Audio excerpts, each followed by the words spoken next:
Сегодня состоялась очередная 43-я по счету сессия Госсовета Чувашии 6-го созыва. Это было первое собрание депутатов после летних каникул.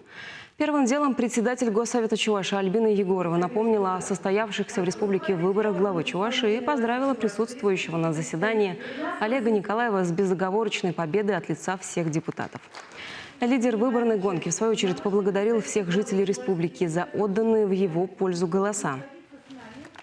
Я прежде всего хочу высказать слова благодарности всем жителям Чувашской республики. Причем эти благодарность, эта благодарность, она такая многократная. Первое, то, что очень плотно за эти 7 месяцев мы поработали над тем, чтобы составить планы развития республики, которую мы сформировали в виде комплексной программы социально-экономического развития Чувашской республики на ближайшие 5 лет.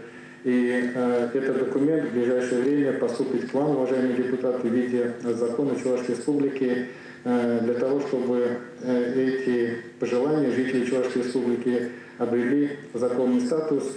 И, конечно же, для того, чтобы мы с вами все вместе работали над этими задачами уже в обязательном порядке.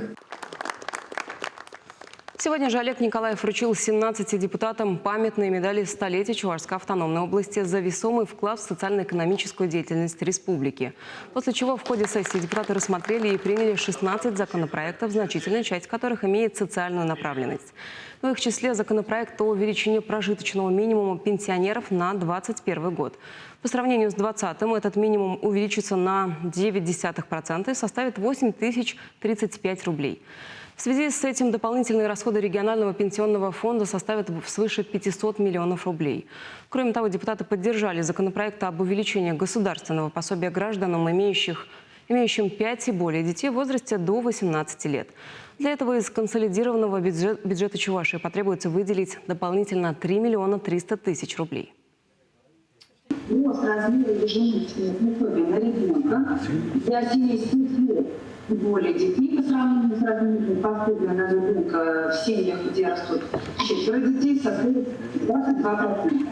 То есть после вступления в силу проекта закона, в случае одобрения закона, уважаемые депутаты, семьи, имеющие 5 и более детей, в среднем станут получать пособие на детей более чем на 15 тысяч рублей в год, больше, чем в существующих условиях.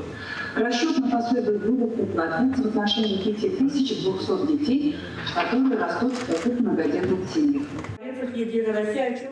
Также сегодня Госсовет Чувашии определил кандидатуру будущего детского омбудсмена. Депутаты выбирали из 4 претендентов.